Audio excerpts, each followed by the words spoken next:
Après avoir travaillé chez lui pendant 2 mois, Kevin Young est enfin de retour à son bureau.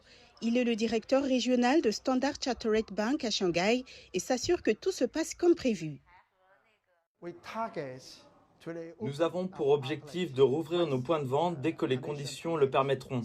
Ma première chose au bureau le 1er juin a été de m'assurer que toutes les mesures de contrôle et de prévention des épidémies sont en place. Non loin de l'immeuble des bureaux de Standard Chartered Bank à Lujiazui se trouve l'une des premières agences de la Banque de Shanghai à rouvrir dans la nouvelle zone de Putong.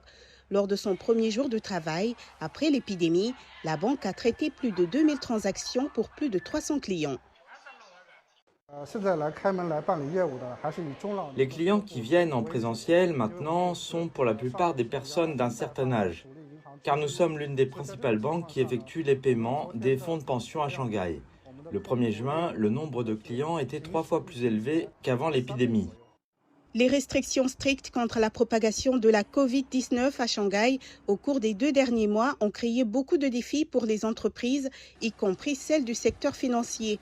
Toutes les institutions financières n'ont pas été entièrement rouvertes, car beaucoup d'entre elles sont encore en train de se préparer. Mais d'autres ont déjà des plans d'expansion en cours. La Banque de Shanghai annonce qu'elle va accorder davantage de prêts aux petites et micro-entreprises. Et Standard Chartered Bank dit qu'elle étendra son recrutement en Chine. Par exemple, le delta du fleuve Yangtze est l'un de nos moteurs importants de croissance. Nous sommes en train d'élargir nos équipes dans cette région en recrutant plus de talents dès que possible. Nous avons fait ce travail via une méthode en ligne.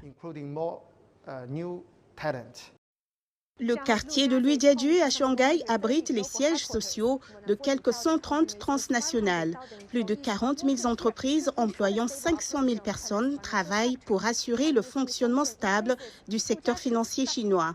Et avec des plans de rouverture progressive, Lujiazui devrait bientôt retrouver son cours normal.